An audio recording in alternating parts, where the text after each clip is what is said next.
Hey, everybody, it is Kevin Henry, editor in chief for Doctor Bicuspid. Thank you so much for joining us for another episode of the podcast. I'm thrilled to welcome back Dr. Roger Levin as we continue this series looking at such a critical person in the dental practice chain, and that is the office manager. Dr. Levin, welcome back, and I can't wait to hear what you got for us today. Well, Kevin, thank you. I love joining you. I'm excited about this. So let's give the background. Levin Group, the consulting firm, has launched, I think, the first ever office manager comprehensive training program. There's a society out there, ADOM, that's great, but this is a comprehensive program to train office managers. And the goal of this training is to convert office managers into chief operating officers, or what's known in the business world as COOs. And the role of the COO is to run the business.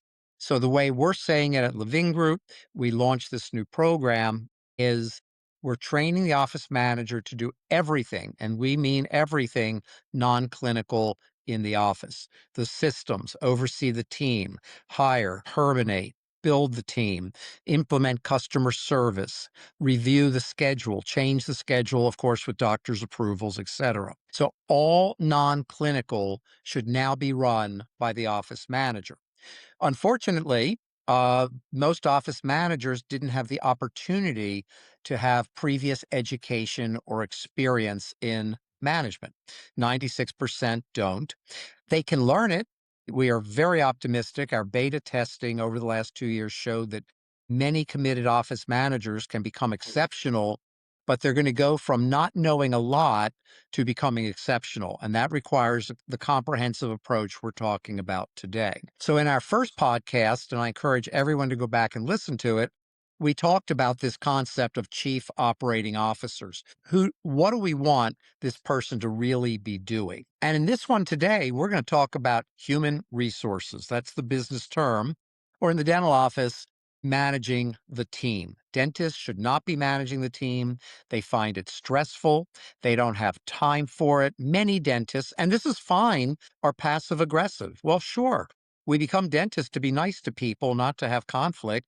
So when we have to deal with things on the team, we'd rather not deal with them. But as I've learned, ignoring it guarantees it will get worse. It will not get better. And the longer you ignore it, the worse it will get. We have a new client that just came in where an office manager drove off half the team in under 12 months. And she's no longer there, but they just engaged us to train the new office manager and build back the team. So, with this kind of work, here's the starting point for the office manager.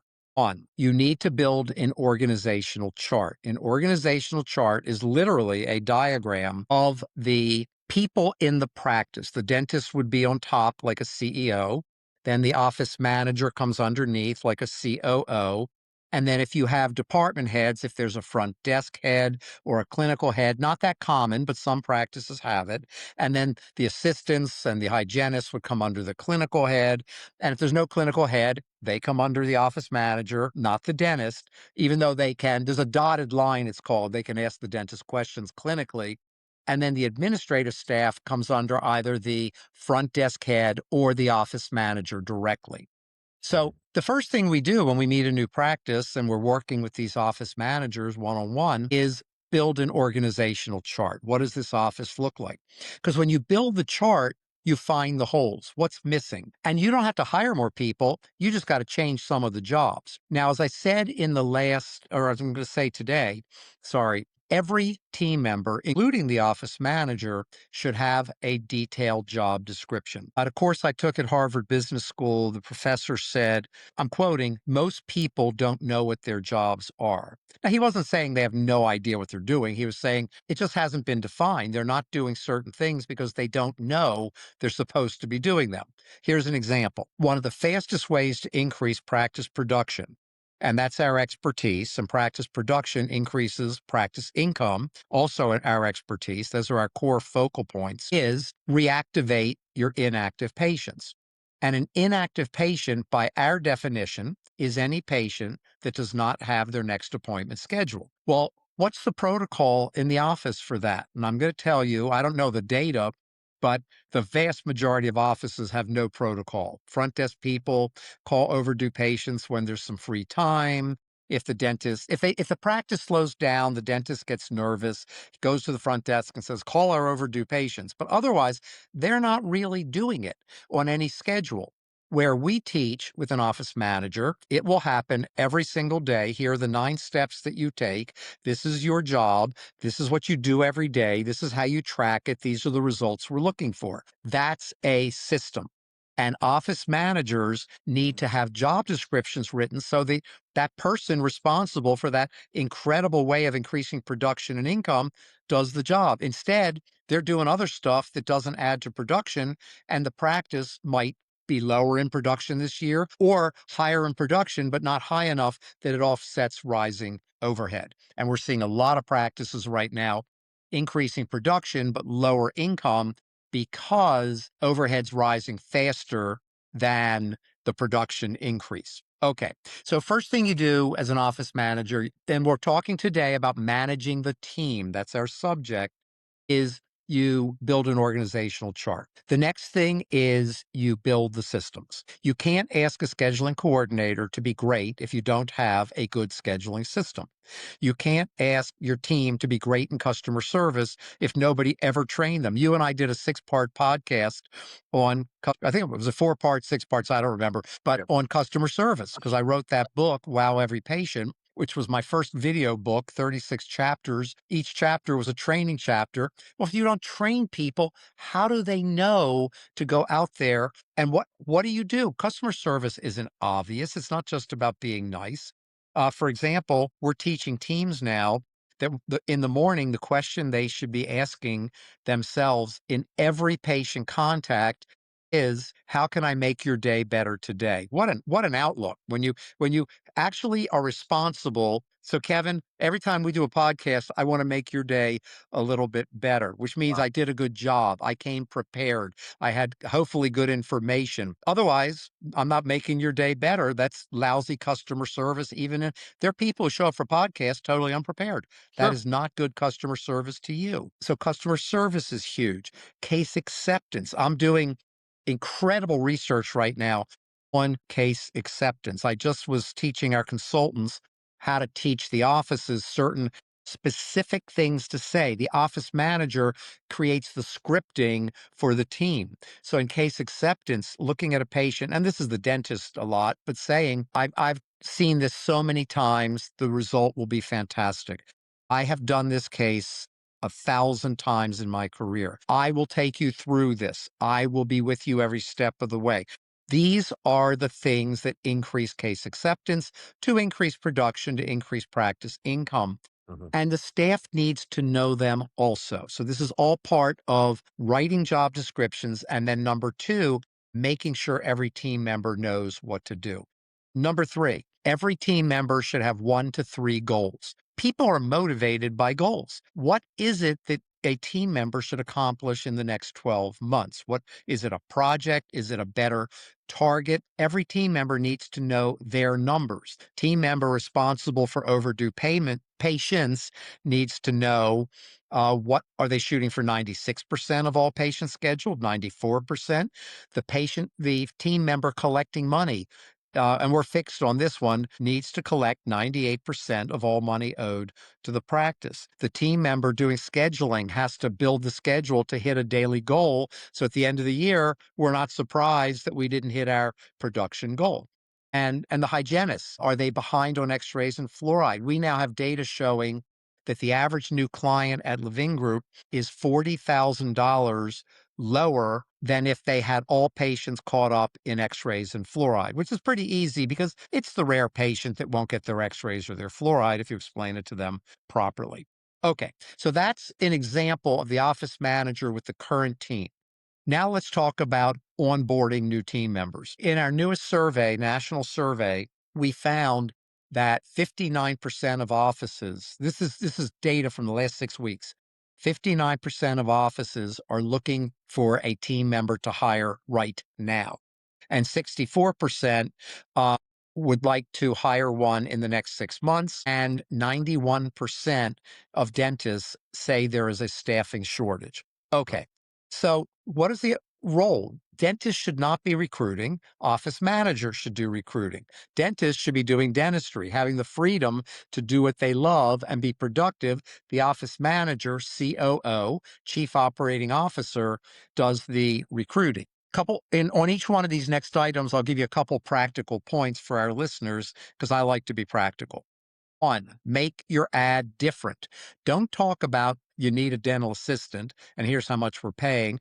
Talk also about the soft stuff. Soft stuff is why would you answer the question for yourself? Why would you want to be in our practice? And the answer could be fantastic team. Everybody pitches in, great patients, highly respected, growth opportunity, whatever it may be, great location, great hours, whatever it would be, put it in the ad. And one of the biggest ones, fantastic positive culture. We get annoyed at team members that aren't doing what we'd like them to do. They get annoyed when the culture isn't positive. Even people in a clique in the office with other team members that don't like other team members in the same office are still miserable. People who are negative are just miserable. Number two, when you're recruiting, don't bring the candidate in for an interview right away. Do a telephone screening. If you see a resume that you like, you're online, you're using Indeed or ZipRecruiter, the two best in my opinion today, that will change. Do a telephone screening. Have a series of questions, office manager, not the dentist, and determine, do you want this person to come in for a live interview or not? Otherwise, you're sitting there at 5 o'clock, half of them don't show up. It's miserable. Number three, get references in the telephone screening. And here's why. Check the references before a live interview. Because, okay, step two, stay with me. Step two is live interview. Well, when they come in for the live interview, if you like them, be prepared, new information to hire them on the spot. No more two interviews, three interviews, because by the time you get back to them, they'll have taken another job. There's so many jobs out there.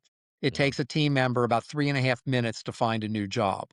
So, they're right now, they're in the catbird seat, they're in control. It's a team member's market for employment. Yeah. So if you like them, you need to be prepared to hire them, which means going back to what I was saying, you got to check those references before they ever come in.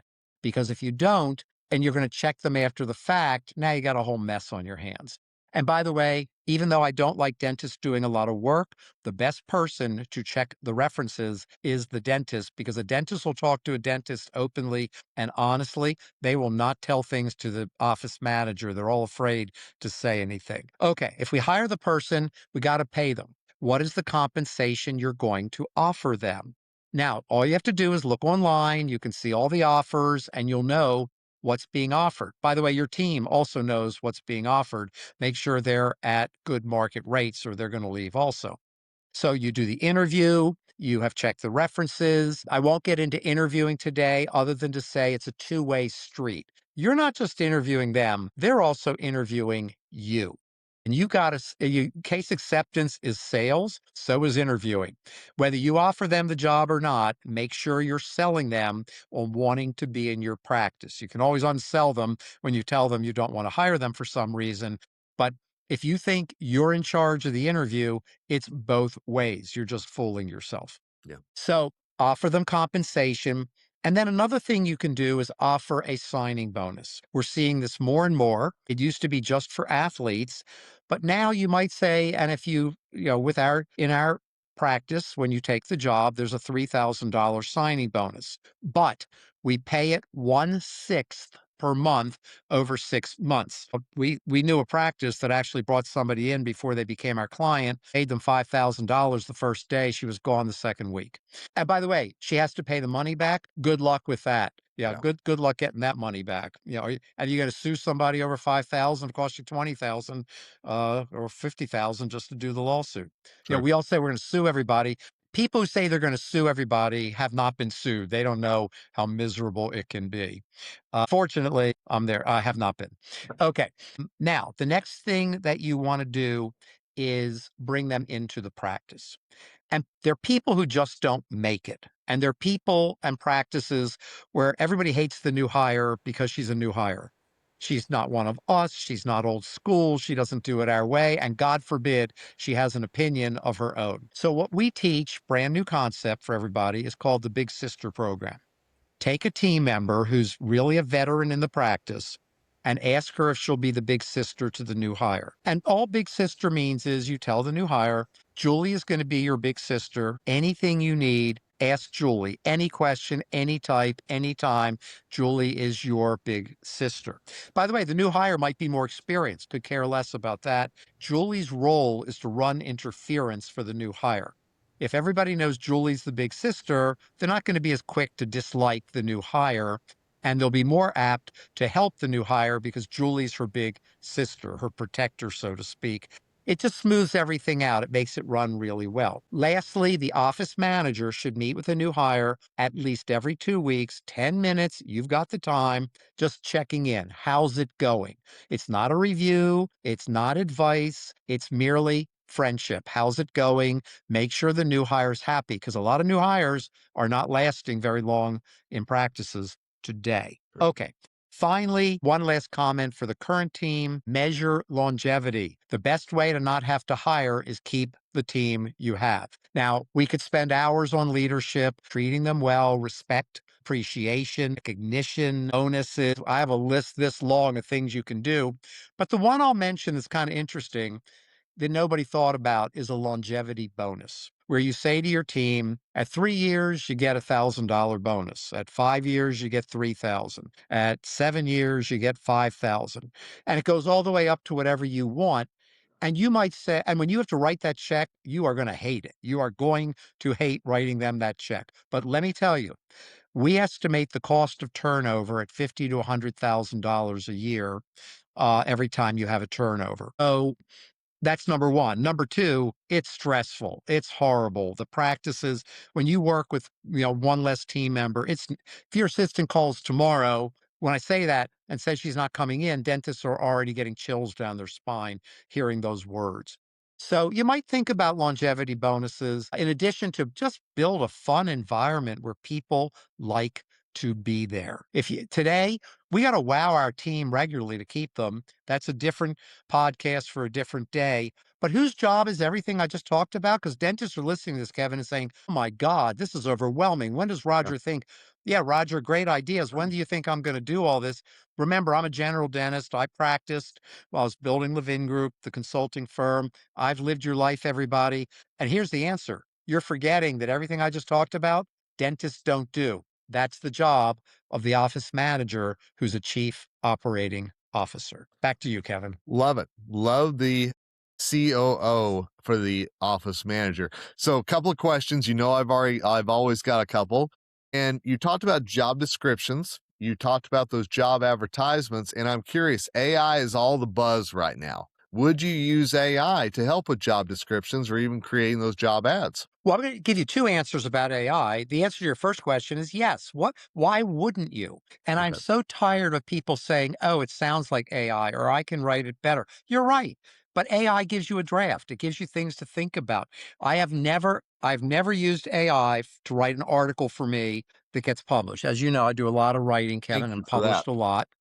And Yes. I love working with you and Dr. Bicuspid. It's fantastic. Great. The job you've done there, I admire what you've done so much, and I hope I'm contributing well. You But are. having said that, but I go to AI all day long. I'll ask it for information. I'll ask it for resources. And then this idiotic comment, well, AI can be wrong. Yeah, well, so can I. So what you do is you check the references more and more. When AI says this is something, it gives you the citation. You can look it up. We're Sure. not lawyers going into court or the Supreme Court where there've been, some AI has made up a few legal cases that never happened. I use AI it's my creative partner. Just like you and I have often brainstormed about something and said, what do you think of Absolutely. this? And how would you do that?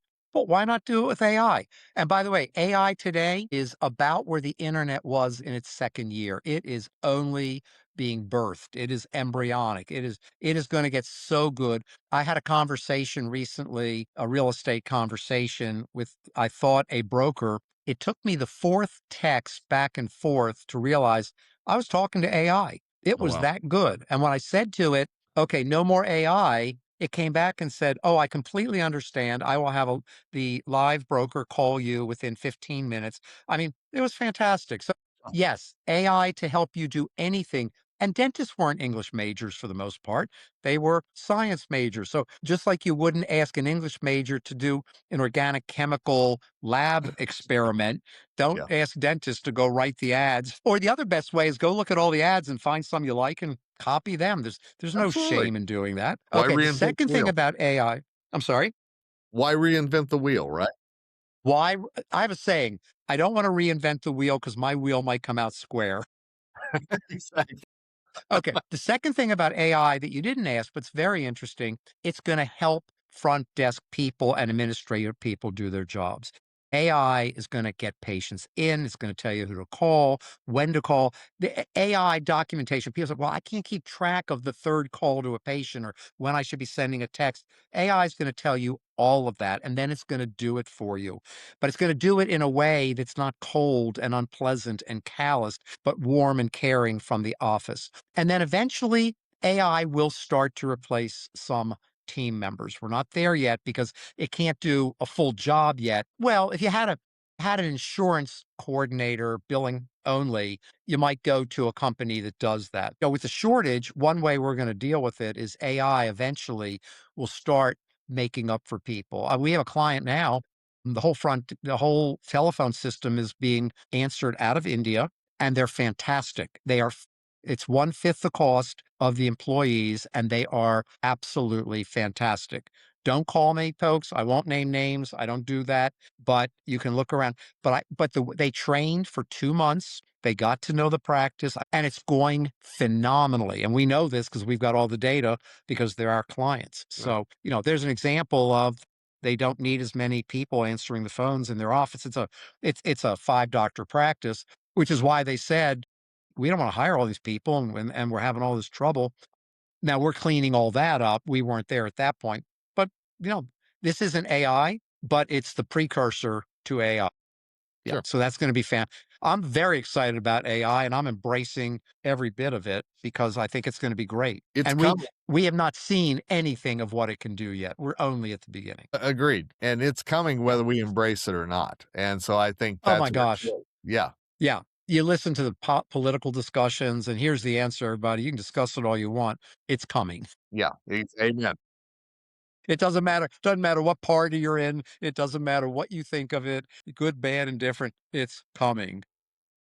Well, I will Uh, tell you what else is coming is the next part of this series, which I already can't wait to hear, Dr. Levin. But we're going to link to all the past episodes that Dr. Levin mentioned, including the first part of this series, as well as those previous ones that Dr. Levin did on customer service. That's all going to be in the show notes on Dr. Bicuspid. Very easy for you to find, very easy for you to catch up and get ready for what's to come from such a great thought leader and such a great contributor. And dare I say, such a great friend. Dr. Levin, mm. as always, thank you. I truly appreciate it.